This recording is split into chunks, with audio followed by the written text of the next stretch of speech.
আপনার কাছে টাকা আছে, পকেটে টাকা, টাকা দিলেই কেল্লা ফতে, হাতে হাতে মিলছে গরম গরম আধার কার্ড, ভোটার কার্ড। এভাবেই এ দেশের নাগরিক হয়ে যাচ্ছে বাংলাদেশি অনুপ্রবেশকারীরা। বিস্ফোরক অভিযোগ খোদ তৃণমূলের কর্মাধ্যক্ষের। এতেই উদ্বেগ বাড়ছে শিলিগুড়ির চিকেন স্নেক করিডোরে। প্রচুর মানুষ বাইরের থেকে আসছে এখানে, মানে যা দেখা যাচ্ছে যে প্রচুর বাংলাদেশিও আসছে।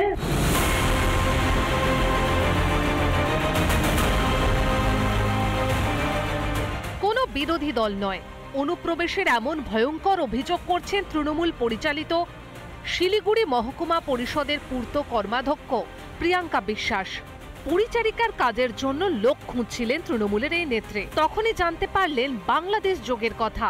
তার বাড়িতেই আস্তানা গেড়েছিলেন এক বাংলাদেশি।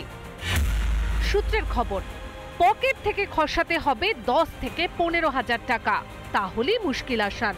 আধার থেকে ভোটার কার্ড সব চলে আসবে চটপট। কয়েকদিনেই বাংলাদেশি অনুপ্রবেশকারী হয়ে যাবেন ভারতীয়। সে স্বীকার করলো যে সে 3 মাস হলো এসছে, যে বাংলাদেশ থেকে এসছে 3 মাস হলো। সে আসার আগেই তার আধার কার্ড নাকি তৈরি করে দিয়েছে। আমি জানতে চাইলাম তার কাছে কে করে দিয়েছে। বলছে আমি নাম তো জানি না, টাকা নিয়েছে কিন্তু করে দিয়েছে। রীতিমতো উদ্বেগের ছবি বাংলাদেশ ঘেঁষা শিলিগুড়ি চিকেন স্নেক করিডোরের 22 কিলোমিটার এলাকায়। অরক্ষিত এলাকা দিয়ে ভারতে ঢুকে এদেশে গেড়ে বসছে অনুপ্রবেশকারীরা। আমার আপনার কাছে যেই ধরনের ডকুমেন্ট রয়েছে, Aadhaar card, voter card, ration card, এই ধরনের ডকুমেন্ট রয়েছে তাদের কাছে, টাকার বিনিময়ে তৈরি হচ্ছে এই ধরনের ডকুমেন্ট। চারদিকে যা শোনা যায় এবং যা সব ঘটনা শুনি, পরবর্তীতে ওটাই দেখা যাচ্ছে যে লাস্টে ওই দিক থেকে এসে কিছু একটা করে দিয়ে চলে আসে। আমাদের নিরাপত্তাটা কোন জায়গায়, আর তারা কারা, আর তারা কিভাবে অনুপ্রবেশ করছে? অনুপ্রবেশ নিয়ে দীর্ঘদিন ধরেই সরব বিজেপি। এবার সিঁদুরে মেঘ দেখছেন অনেকেই। গেরুয়া ব্রিগেডের দাবি, এখন থেকে সাবধান না হলে বিপদ আরো বাড়বে। যে আগামী দিনে তৃণমূল বলে না, যাকে পাবেন এই যারা রোহিঙ্গা তারা কিন্তু কাউকে ছেড়ে কথা বলবেন না। চিকেন স্নেক নিয়ে উদ্বেগ প্রকাশ করেছিলেন স্বয়ং কেন্দ্রীয় স্বরাষ্ট্রমন্ত্রীও। গত বছর এই নিয়ে সতর্কও করেছিলেন অমিত শাহ। मित्रों, इस सिलीगुड़ी कॉरिडोर पूर्वी भारत का बहुत महत्वपूर्ण व्यूहात्मक एरिया है। एसएसबी का यहीं पर डेरा जमाना पूरे भारत के लिए आश्वस्त होने के साथ साथ विश्वास का सांस लेने का भी एक बहुत बड़ा कारण बना है। एसएसबी की सतर्कता से ये पूर्वी क्षेत्र में विश्वास का वातावरण हम सृजित करने में सफल हुए हैं। খাল কেটে কুমির এনেছে তৃণমূল। এখন নিজেদের জালে নিজেরাই জড়িয়ে সতর্কতার বলি শাসকের মুখে। সে কথায় কি ভিজবে চিড়ে? শিলিগুড়ি থেকে রণজিৎ বসুর রিপোর্ট, রিপাবলিক বাংলা। নির্মাণ কাজ সমাপ্ত হয়েছে কয়েক বছর হয়ে গিয়েছে, কিন্তু এখনো অবধি চালু হলো না জয়গা মডেল স্কুল। আলিপুরদুয়ার জেলার ভুটান সীমান্তবর্তী শহর জয়গা ধুরনচুপুটি এলাকায় কিন্তু আজ থেকে কয়েক বছর পূর্বে এই মডেল স্কুল নির্মাণের কাজ শুরু হয়েছিল। দীর্ঘ কয়েক বছর পেরিয়ে গেছে যে নির্মাণ হয়ে গিয়েছে।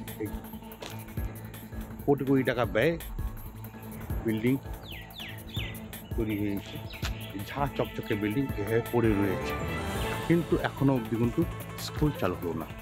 এই স্কুলটি হওয়াতে কিন্তু এখানকার যারা রয়েছে অভিভাবকরা, তারা ভেবেছিল যে এখন তাদের ছেলেমেয়েদের বাইরে যেতে হবে না।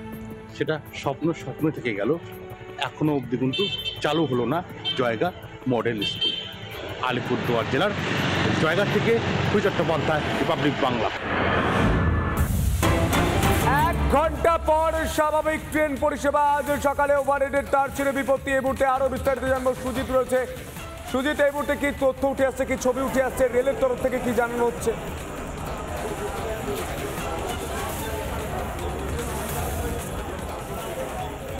দেখো সন্তু, একদমই তাই। প্রায় 1 ঘন্টা পরে কিন্তু ট্রেন চলাচল স্বাভাবিক হয়েছে। যেটা জানা যাচ্ছিল যে হুগলি এবং ব্যান্ডেলের মাঝে যে ওভারহেড তার যে ছিঁড়ে গেছিলো, সেই কারণে কিন্তু একাধিক স্টেশনে, মেন লাইনে একাধিক স্টেশনে কিন্তু রেল চলাচল ব্যাহত হয়েছিল।